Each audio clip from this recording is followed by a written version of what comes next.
Je rêvais d'être comédienne ou de travailler dans le théâtre ou dans le cinéma.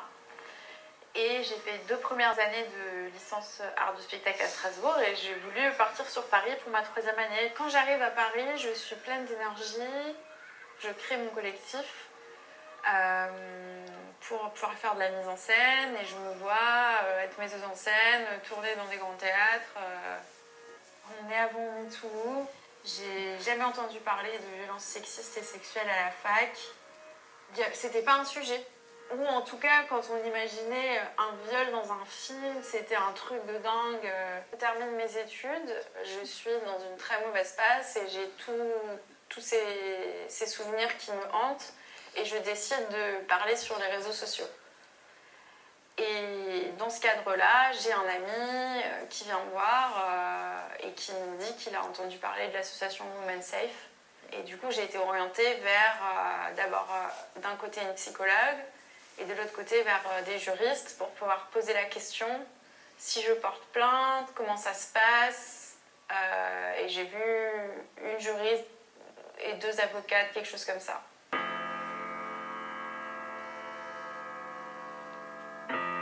Le lendemain de mes 30 ans, en 2020, j'ai fait une tentative de suicide.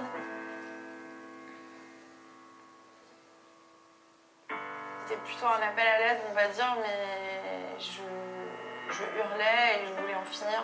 C'est là que j'ai eu ma psychiatre, spécialiste de stress post-traumatique, de psychotrauma, qui m'a diagnostiquée. Et j'ai commencé à avoir des médicaments parce que je ne pouvais plus vivre sans médicaments.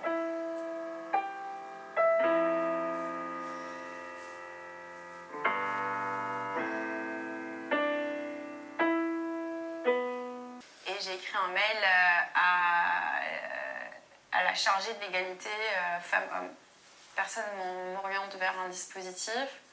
À l'époque, je ne savais même pas qu'il existait des psychologues dans les facs. Il n'y a pas de conséquences pour mes agresseurs par rapport à mes mails à la fac, mais j'ai fait l'effort et ça m'a demandé énormément d'énergie d'aller déposer toutes mes plaintes. Il y en a 2 qui ont été classées et une qui est encore en cours. C'est pas normal. Les victimes ne sont pas entendues et les violeurs ne sont pas jugés. C'est une impunité totale, quoi. Études. Et j'ai écrit un mail à la chargée de l'égalité femmes-hommes. Personne ne m'oriente vers un dispositif. À l'époque, je ne savais même pas qu'il existait des psychologues dans les facs. Il n'y a pas de conséquences pour mes agresseurs par rapport à mes mails à la fac, mais j'ai fait l'effort et ça m'a demandé énormément d'énergie d'aller déposer toutes mes plaintes. Il y en a 2 qui ont été classées et une qui est encore en cours. C'est pas normal. Les victimes ne sont pas entendues et les violeurs ne sont pas jugés. C'est une impunité totale, quoi. En septembre 2020, de stress post-traumatique complexe.